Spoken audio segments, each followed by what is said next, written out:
Being a good neighbor definitely has to do with taking on the responsibility of having an awareness of what is around you and what diversity you're immersed in the spaces that you occupy, because I think it's really important to understand that everybody is different, so people don't learn the same way.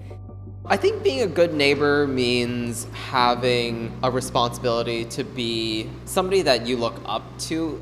But how are you going to share your experiences with others? So not just with this group, but how are you going to bring it back to your role and share it with the students that you come across on a regular basis, bring it into the way that you do your job, share it with the rest of the Ryerson community that you interact with?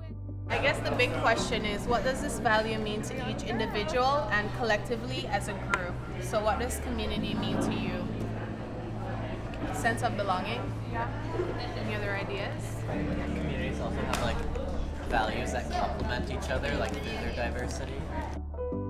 Your Neighbor has given me a new perspective of community through the collaboration that we had with groups and organizations outside of residence. When we often think of community, we think of the immediate surrounding, so people that we share stuff in common with, without acknowledging that there are commonalities that exist outside of our group, and we have to look at those as opportunities to collaborate.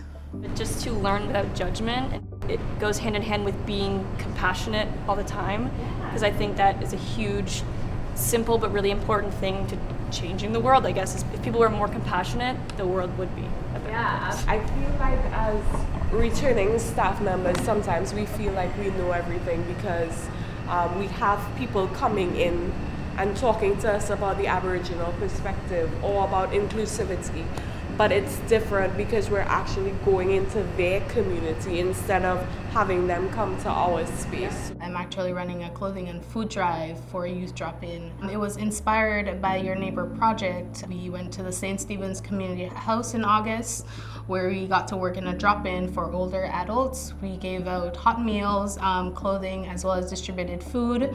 That for me was very inspirational because before I never thought that I was in a position to contribute back to the community, not just here at Ryerson. So I saw that as an opportunity for me to collaborate with organizations that exist outside of Ryerson.